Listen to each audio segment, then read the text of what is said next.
जय शिव। नाग पंचमी की कथा जिसे सुनने मात्र से ही होती है राहु केतु संबंधी तमाम परेशानियों का अंत। प्राचीन काल में एक सेठ जी के 7 पुत्र थे। सातों का विवाह हो चुका था।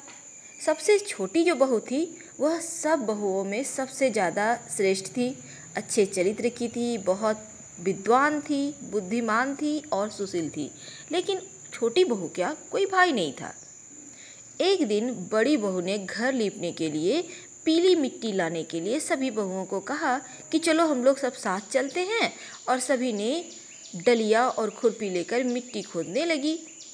तभी वहाँ एक सांप निकला जिसे बड़ी बहू ने खुरपी से मारने लगी। यह देखकर छोटी बहू कहती है, मत मारो इसे, यह निरपराध है। यह सुनकर बड़ी बहू ने उसे नहीं मारा, तब सर्प एक ओर जा बैठा। तब छोटी बहू ने उससे कहा, हम अभी लौट कर आती हैं, तुम यहाँ से मत जाना। यह कहकर वह सबके साथ मिट्टी लेकर घर चली आई। वहाँ कामकाज में फंस गई। अब सर्प से जो उन्होंने वादा किया था उसे भूल गई। अब दूसरे दिन जब उन्हें याद आया, अरे हम तो सर्प से वादा करके आए थे, तब सबको साथ लेकर वहाँ पहुँची तो देखती है सर्प उसी स्थान पर बैठा है। यह देखकर छोटी बहू कहती है, सर्प भैया नमस्कार। सर्प ने कहा, तू भैया कह चुकी है इसलिए तुझे छोड़ देता हूँ, नहीं तो झूठी बात कहने के कारण मैं तुझे अभी डस लेता। वह बोली, भैया मुझसे भूल हो गई, उसकी क्षमा मांगती हूँ। तब सर्प बोला, अच्छा तू आज से मेरी बहन हुई और मैं तेरा भाई हुआ, तुझे जो मांगना हो मांग ले। वह बोली, भैया मेरा कोई भाई नहीं है। अच्छा वो जो तू मेरा भाई बन गया। कुछ दिन व्यतीत होने पर वह सर्प मनुष्य का रूप धारण करके उसके घर आया बहू के, और बोला कि मेरी बहन को भेज दो। सबने कहा इसका तो कोई भाई नहीं था। तो सर्प जो भाई बना हुआ था बोलता है, मैं दूर के रिश्ते का भाई हूँ, बचपन में ही बाहर चला गया था। उसको विश्वास दिलाने पर घर के लोगों ने छोटी बहू को उनके साथ भेज दिया। अब उसने मार्ग में बताया, मैं वही हूँ सर्प जिसे तू डरना नहीं, जहाँ चलने में कठिनाई हो मेरी पूँछ पकड़ लेना। उसके अनुसार ही किया। इस प्रकार वह घर पहुंच गई। सर्प के वहाँ के धन ऐश्वर्य को देखकर वह चकित रह गई। एक दिन सर्प की माता ने उससे कहा, मैं एक काम से बाहर जा रही हूँ, तू अपने भाई को ठंडा दूध पिला दियो। उसे यह बात ध्यान ही नहीं रही और उसने गर्म दूध पिला दिया, जिससे उसका मुंह जल गया। यह देखकर सर्प की माता बहुत क्रोधित हुई, परंतु भाई रूपी सर्प के समझाने पर माता शांत हो गई। तब सर्प ने कहा, बहन अब आपको घर जाना चाहिए। तब सर्प और उसके पिता ने बहुत सा धन देकर, सोना चांदी जवाहरात वस्त्र आभूषण देकर विदा किया। इतना सारा धन देखकर बड़ी बहू ने ईर्ष्या से कहा, भाई तो तेरा बड़ा धनवान है, तुझे तो उसने और भी धन लाना चाहिए था। सर्प ने यह वचन सुना तो सब वस्तुएं लाकर दे दी। यह देखकर बड़ी बहू ने कहा, इन्हें तो झाड़ने के लिए झाड़ू भी सोने का ही चाहिए। तब सर्प ने झाड़ू भी सोने का लाकर रख दी। अब सर्प ने छोटी बहू को एक हीरा मणियों का अद्भुत हार दिया, जिसकी प्रशंसा उस देश की रानी ने भी सुनी। तब वह राजा से कहती है, आपके सेठ नगर में जो सेठ जी हैं उनकी छोटी बहू का हार मुझे चाहिए, मैं पहनूंगी। तो राजा बोला, ठीक है। उन्होंने सेठ जी को बुलवा लाया। अब सेठ जी को कहते हैं, छोटी बहू का हार यहाँ आना चाहिए। राजा ने मंत्री को हुक्म दिया, उससे घर हार लेकर शीघ्र ही उपस्थित हो। अब मंत्री सेठ जी से घर से हार लेकर छोटी बहू का लेकर चली आती है। कहते हैं वो राजा की बहू पहनेगी, राजा की रानी पहनेगी, मुझे वह दे दो। अब सेठ जी डर के कारण कुछ बोलते नहीं है और छोटी बहू का हार दे देते हैं।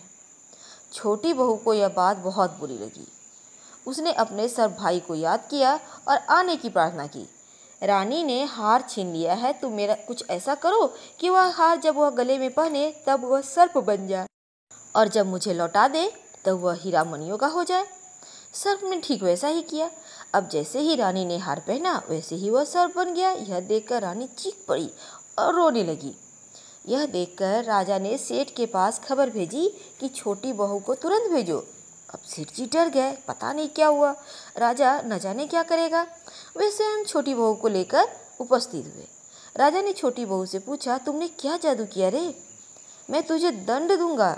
छोटी बहू कहती है, धृष्टता क्षमा करें राजन, यह हार ही ऐसा है। मेरे गले में हीरो मणियों का रहता है और दूसरे के गले में सर्प बन जाता है। यह सुनकर राजा ने वह सर्प बना हार उसे देकर कहा, अच्छा मुझसे ठिठोली करती है, ले अभी पहन के दिखा। अब छोटी बहू ने जैसे ही उसे पहना वैसे ही हीरो मणियों का हो गया। यह देखकर राजा को उसकी बात का विश्वास हो गया और उसने प्रसन्न होकर बहुत सी मुद्राएं भी पुरस्कार में छोटी बहू को दी।